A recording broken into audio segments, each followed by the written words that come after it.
บาสิยอตากินคนยาซุ่มอยู่ไปยังทำงานสุกไปเป็นปันบักข้าวล้วนไปดินน้ำต่างไปใช้โอ้โหโอ้ยนะยังไม่เอาเป็นใจหายเป็นหนักใจลูกนี้ยังไม่เอาใจดีแจ้งลูกสาวน้ำอื่นเข้ามาขึ้นไปเร็วขึ้นไปเร็วไม่เท่าจมท่านก็ขาไม่เท่าจิมตาแล้วไอ้ก็โอ้ย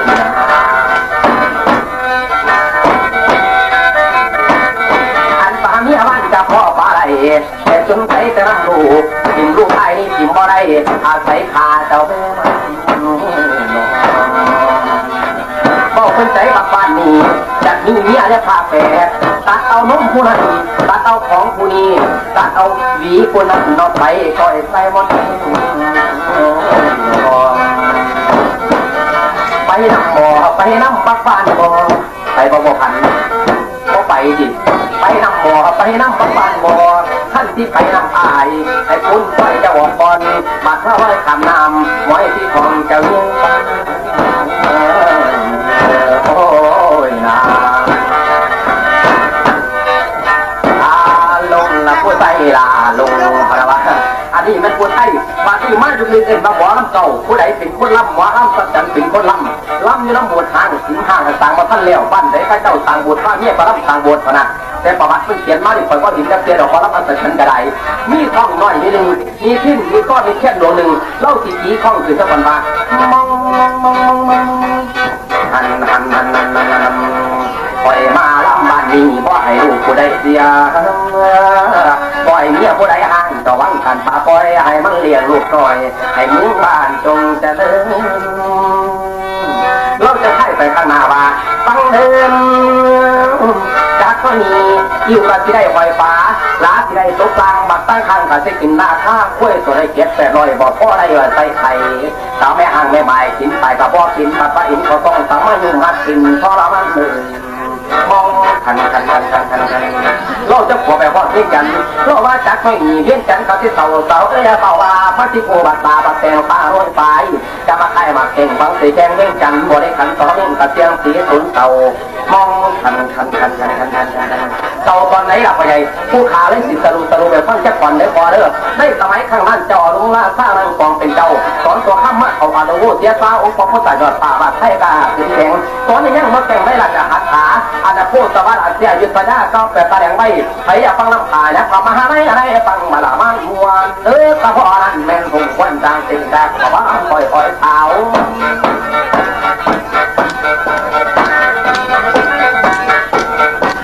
เอาผู้นี้ละพอบ้าเร็วบางละทั้งมุ่งเม่นจันและตะหุ่งเป็นเจ้าเลี้ยงจันตะตาพักให้เบาว่าเลี้ยงจันตะพักให้เบาว่ามันเลี้ยงที่คู่บัดตะแต่งต่างรถไฟสิ่งตักไปพอกินนั่งเลยเข้ากินแล้วเจียงเร็วไปต่อในบาดบ่อข้าคอยตอนนอนเจ้าอารมณ์เป็นพอมันเลี้ยงเมืองลังละตะหุ่งเสียงแอบแข็งแดดนั่งเลี้ยงจันนั่งเป็นผู้จะมาจอบลังละที่หวังปอดกับบ้านให้ตัวไม่ย่างเสียงไปเนี่ยเต้าเราคอยเคยเสียงไปเนี่ยเต้าเราไปเต้าเราว่าเสียงไหลเขาสู้เลี้ยงยืนนั่งมาดำมึงเลือเสียเพื่อนปลาเพื่อนต้นขมอนเพื่อนมอนปลอดมึงมันเต้าเลี้ยงเมืองไทยได้ให้ลืมหลุดแรงวัดแบ่งเมืองนี้ปีเดียนย่อมาขึ้นโตเขาขึ้นจันมันละหันลอยคอยมือหากเสียงให้เหลือถึงให้ไปให้เงี้ยเดียวนั่นจีเป็นซึ่งการขึ้นไปว่าไต่รถถึงด้วยหูหน้าผู้จำสินสั่งบังเลยละย่างแต่เล็กมันมาจำถึงกระทุ่มทุกข์เราต้องพันหาโรคทำไม่เร็วระวังเลยอย่าซื้อให้ติดต้องตามมือหอยร้องไว้ที่ต่อไปที่คุณมาต่อพุ่งที่เหลือยกข่าวตั้งของหุ่นโผปัดกินเท่าทุกปัญจราพุทธตั้งเนื้อตั้งบัดกันสมัยบางอันจริง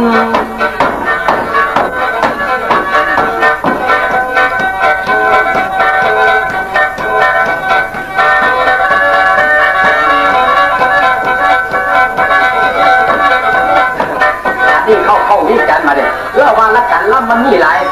มาจุดมือนี่ว่าท่านมีหอดบอลล่ำมัวเป็นบ่พอล่ำเพื่อนกับบอลท่านนี่ยางเกียงกับมิตรหนังตะลุ่งกับบอลล่ำก่อนควบคู่กันอยู่ในสมัยนั้นตั้งแต่ผู้ขาดปีนี้ด้วยเป็นไงแต่หนังเราตะลุ่งจะตีแอบไป3 ด้านนั่นจะต้องด้านหมอล่ำก่อนนี่แหละแอบไป3 ด้านเรียบร้อยแล้วออกมาเขามากลางตัดคอนกล้วยมาไปเสียบ แต่ว่ามันอีกพอมีคอนกล้วยที่เขานอนน้อยคอยเสียบขายไปวางในพวกมันอยู่อ้าวแต่ตัวหนังตะลุงมันต้องมีคอนกล้วยตัวเดินวันสีออกมากคอนมู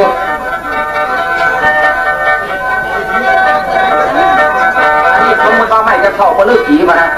เอามาเสียบคอนกล้วยจับเนี่ยอย่าไปเล่นนั่งสีดาจะยังไปยังมาได้มากินก็เลือกสีถึงนั่งสีดา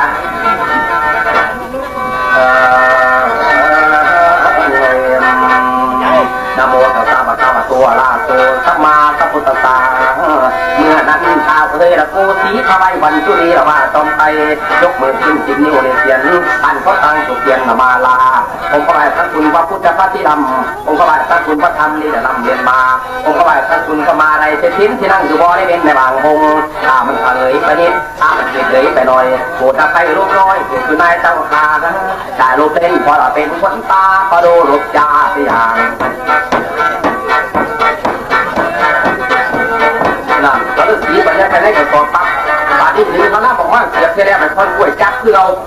อันนี้ท่านสอนพระรามมาทิ้งไว้ข้างหลังลูกสอนพระรามอยู่ต้องหนาเสียงบ่ได้มันติดเกียบฟองนั่งที่ดาอันนี้ท้าพระรามหัว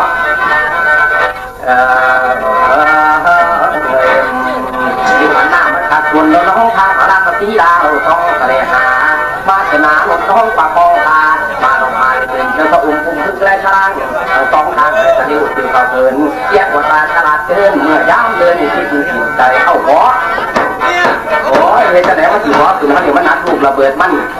อุ้มนั่งที่ดาเขาอุ้มบ่ไปมันนักที่มาถือมันเป็นใจยิ่งใหญ่พอป่านนี้ตัวตลกในสมัยนั้นมีบักแม่เป็นมาใหญ่มีสาขามีประหลัดตื่นโอ้ยแต่ป่านนั้นคนห้องกับเพิ่งติดตาเจียอีกๆเพราะว่าตอนบักแม่เขาบักตื่นไปเรียนสาวแข้งขันที่ไม่ใส่ยักหัวบักตื่นก็บักแม่เต้นก็ด้วยกันเนี่ยนะตื่นไปบักแม่ไปสูนี่ได้ป่ะเนี่ย